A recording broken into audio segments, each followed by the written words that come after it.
Hey, it's getting hotter out. It's almost full swing of summer.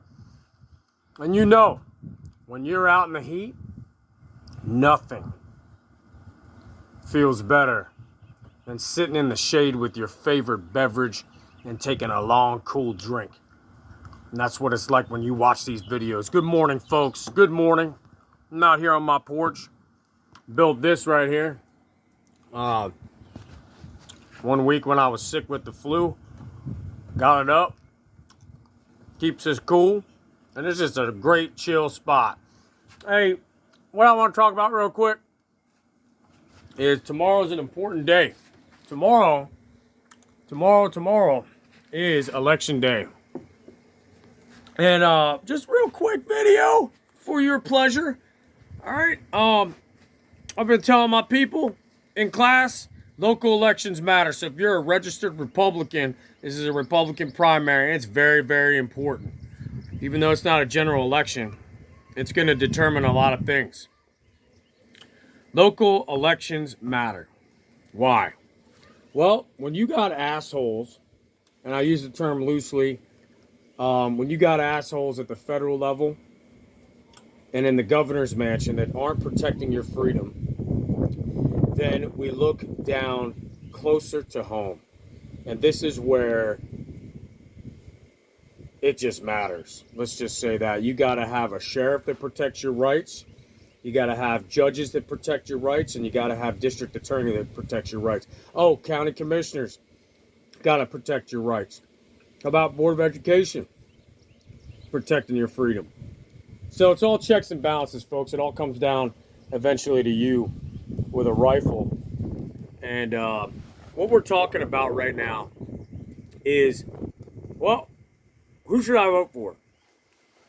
You guys do your own research. You vote for who you think is the best choice for all these positions. But I will tell you, yesterday we were out on the side of the road selling plants.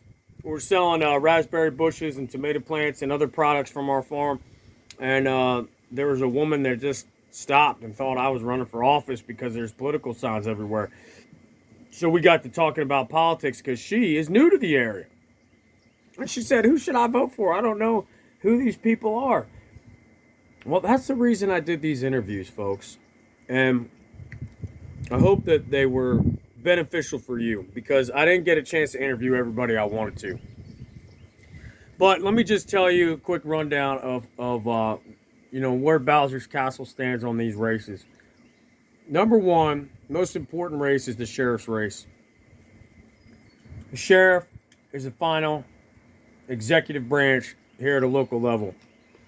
I've interviewed all 4 candidates, and I'll just tell you straight up, on a personal level, I like all 4 of them. I think I just get along with all 4. Great people. All right? But let me just say this, all right, without coming out and endorsing anybody straight out. Let me just tell you this. Colonel Thomas, I wasn't sure about his politics, and some people like to paint him as an incumbent and a establishment guy. Let me just say this about Colonel Thomas. He is a professional. And he may not be a very political person. That's my read off of him. But he has an ear for people like us. And he is a consummate professional. In addition to that, he just seems like the type of person that he's going to protect our freedom, I think. He's also a farm kid, and he comes with that kind of sense of humor, which I like. So get out there and vote for that one. All right, guys. Hey, this is a continuation of the earlier video. We had a long day.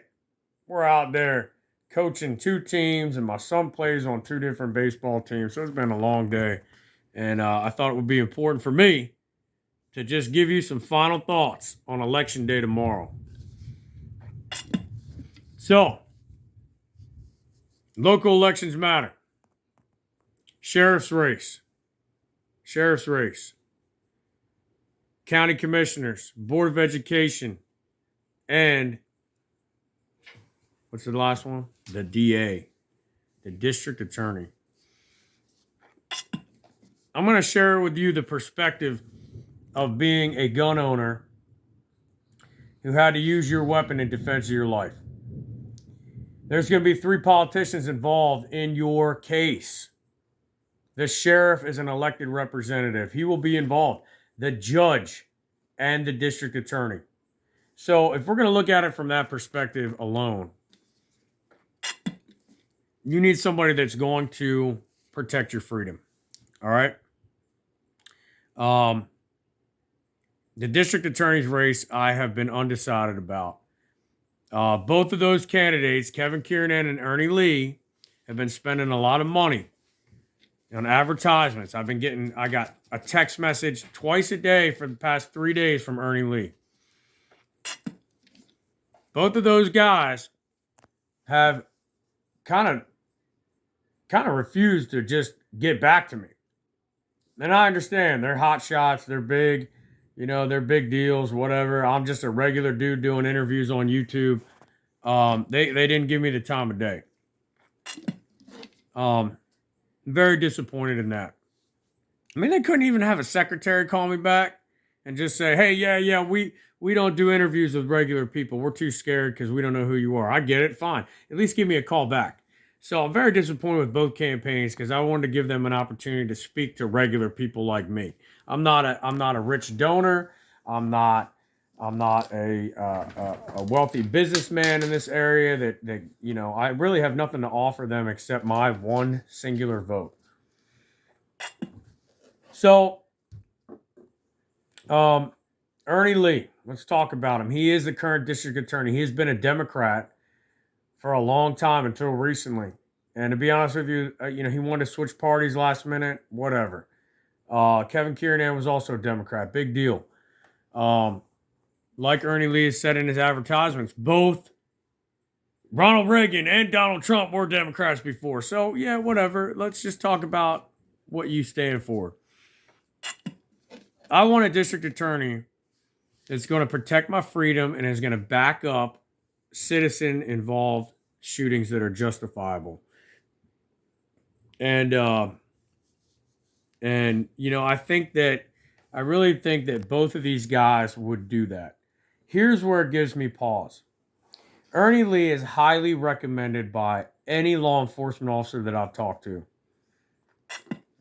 He's endorsed by all the sheriffs here in this district, and they're all Republicans. I'm sure he's endorsed by Colonel Thomas. I have friends that I think highly of that are current law enforcement, and I also have friends that are former Jacksonville Police Department officers, and they all are staunch supporters of Ernie Lee. They tell me that he's a consummate professional. He is an awesome prosecutor. He's great in the courtroom, and all of those things are important. Here's what gives me pause about Ernie Lee. Not that he used to be a Democrat, but in fact that he has supported Governor Cooper's bullshit mandates that came down during the COVID pandemic. And I'm talking about the stupid, unconstitutional edicts that were forcing people to mask up here, there, and everywhere, and not leaving it up to businesses and not leaving it up to individual citizens. They were very heavy-handed with that shit. And District Attorney Ernie Lee supported those restrictions, and he supported the enforcement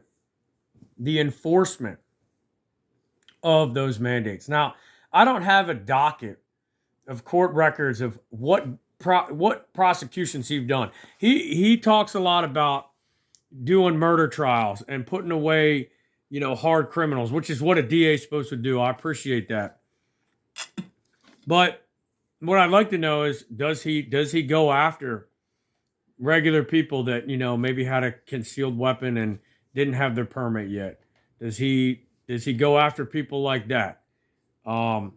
Did he try and prosecute people because they weren't wearing a mask? All right, that kind of shit really bothers me. I don't know. I don't know if he actually did. I don't have the records. I don't know where he stands on prosecuting small crimes like that. DA has to enforce the law, but he also can choose not to enforce an unjust law. That is what's important about the sheriff's race too. And that's something I asked Colonel Thomas, hey, if there's something that comes down from the ATF or any kind of federal agency that's unconstitutional, are you going to back that up? And his answer was no. And, he was very adamant about the vaccines and all these other mandates. He ain't going to enforce that shit, which I appreciate. All right. His opponent, Kevin Kiernan, he constantly, in these text messages and the mail I get from Ernie Lee, he's saying, he's a DWI attorney. He's a defense attorney. That's not such a bad thing. As a regular person, if I had to choose to be a prosecutor or a defense attorney, I, as a constitutionalist, like the idea of a defense attorney a little bit better. Now, granted, I haven't been, in the criminal justice system to see some of the garbage that these guys have to put up with, and I appreciate what they do. But, there ain't nothing wrong with a defense attorney. There's nothing wrong with somebody that's going to defend people. It's a DWI. Well, what if the DWI was innocent? What if the guy was innocent? We're assuming that he's a bad dude because he's a DWI defense attorney. I don't find that to be necessarily a bad thing at all. We need good defense attorneys just as much as we need good prosecutors. We really do. Kevin Kiernan is endorsed by local conservative groups. He's endorsed by the Republicans Men's Club and other organizations around here. So I'm going to tell you, I'm as much undecided about this one as I will be probably making the decision while I'm in the booth tomorrow. And I'll tell you that, honest to God, right now. Now, the commissioner's race is clear, cut, and dry for me. You've got 6 people running, and you got 3 choices you can make. And I learned a lot about the commissioner's race talking to Will Argenbright. That dude is awesome. He's a blue-collar dude. He works 2 jobs. He's a regular guy. And to be completely honest with you, that is what the Founding Fathers intended. A regular working-class person to represent you. All right? Commissioner's race to me is clear-cut. You have 3 people running that are already commissioners. They are incumbents. Tim Foster, Mark Price, and Royce Bennett. And those 3 clowns used your money to buy a horse stable. Not only did they do that, but the manner in which they did it is very suspect and shady to me, because as far as I have been told about this whole purchase, there was a sitting North Carolina senator involved in this, and they tried very quickly to make this purchase with very little public comment. I'm talking millions of dollars of taxpayer money. Should have been very carefully vetted before we bought that property. Now the county owns it. Now the county's into that business. Equine country is what I'm talking about.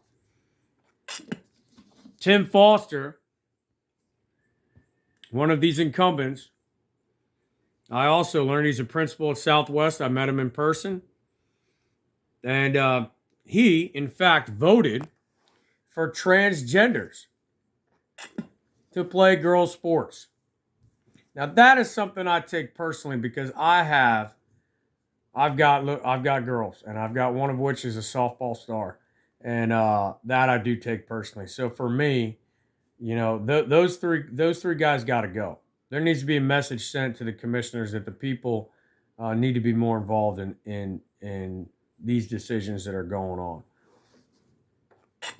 Nothing really personal against them as people, okay? But on the other hand, Will Argenbright, Mike Caley, and Lisa Carpenter are great people. They are, to me, regular Americans who love freedom. They're all about freedom. They're all about low taxes. So let's give them a shot. Let's go ahead and clean house and put those 3 in. Mike Caley's a former firefighter, first responder, Lisa Carpenter. Her husband's a Navy SEAL, and she's just an awesome woman. Very smart lady. Very got great head on her shoulders. Just listens to what people are concerned about. And I've done interviews with 2 out of those 3 people. So those are my picks for commissioner. Go to the Board of Education race. I'm not too keen on that one, but I did want to interview Angie Todd. Highly recommended. I spoke to her on the phone. She's all about no critical race theory, none of that garbage in our schools. She's all about choice when it comes to masking your kids. Same thing with what's that guy's name? Bradley Williams. Bradley Williams and Angie Todd. Let's get them elected too. All right, anti-critical race theory and absolutely about freedom for the masking and all that garbage. So that's where I stand on that. I also think that Dr. Greg Murphy needs to go. I like Cowden, from what I've heard. He's got my vote. So tomorrow's the day, guys. All I can say is get out there and vote. I've tried to do my part the best I can conducting these interviews. I hope they were helpful for you all. And if you got any questions or comments about any of this stuff, please hit me up, before Election Day tomorrow. I appreciate you guys. Stay head up, eyes up, and may God bless our republic. All right. Love you all. Take care.